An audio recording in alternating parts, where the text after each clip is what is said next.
Le Soleil, sans lequel la vie n'aurait jamais été possible sur Terre, n'est pas éternel. Âgé aujourd'hui de 4,6 milliards d'années, notre étoile est à la moitié de sa vie. Il lui reste 5 milliards d'années à briller avant de tirer sa révérence. Que se passera-t-il quand le Soleil va mourir? Pour les étoiles, leur longévité est conditionnée par leur masse. Plus elle est massive, plus sa vie est courte et se compte en une poignée de millions d'années, pour enfin s'achever en un violent feu d'artifice cosmique, une supernova. Pour notre Soleil, il en ira autrement. Notre étoile est une naine jaune. De par sa masse, 330 000 fois celle de la Terre, son espérance de vie se chiffre à environ 10 milliards d'années. Néanmoins, il faudra tout de même songer à déménager car la Terre va devenir invivable dans moins d'1 milliard d'années. En effet, la luminosité du Soleil va continuer de croître d'environ 10% tous les milliards d'années.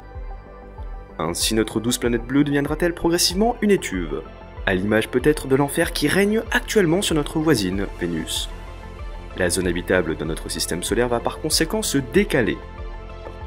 Avec le temps, les réserves d'hydrogène que le Soleil avait amassées à sa naissance vont s'épuiser. D'une relative petite masse, l'étoile s'est maintenue des milliards d'années durant dans un équilibre entre gravité et rayonnement, résultant de la fusion de l'hydrogène. Mais arrivera un jour où le carburant viendra à manquer. Au cœur de l'étoile, un noyau d'hélium créé par la fusion de l'hydrogène s'effondrera sur lui-même. La température qui augmente en se comprimant libérera de l'énergie qui va repousser les couches externes du Soleil. Pendant quelques 5 millions d'années seulement, l'astre va grossir considérablement pour devenir ce que les astrophysiciens appellent une géante rouge. Son rayon passera alors des quelques 700 000 km d'aujourd'hui à plus de 170 millions de kilomètres, avalant au passage Mercure, Vénus et la Terre. Finalement, faute de rayonnement pour la contrebalancer, la gravité va l'emporter.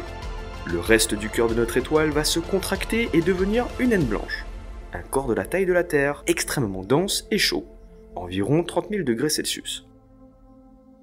Durant environ 10 000 ans, l'enveloppe brillera de l'intérieur, luisant à la lumière du foyer central encore chaud, donnant naissance au passage à une nébuleuse planétaire à l'image de M57, l'anneau de la Lyre ou encore la nébuleuse de l'Hélice.